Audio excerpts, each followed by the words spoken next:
આ ચક્ર ચાલતું હોય તો કે આ મહાદેવના દાનથી. ઘણા લોકો કહે ને અમે મહાદેવજીની પ્રસાદી ન લઈ, અમારે મહાદેવજીનું ખવાય નહીં. ખરેખર બ્રાહ્મણે મહાદેવજીનું ન ખવાય, મહાદેવજીનું ન લેવાય, પણ એમ કે મહાદેવજીએ મને કઈ આપ્યું નથી, એનીથી બીજો ખોટો કોઈ નથી.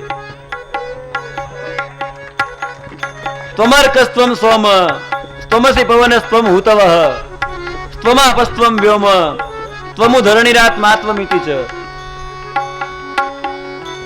આ હવા ચાલે શિવ છે. શિવનું ન લેવાતું હોય તો શ્વાસ બંધ કરજો. અગ્નિ છે, શિવ છે, કાચું ખાવ. ચંદ્રમાં શિવ છે, એની ચાંદની હું કામ લ્યો?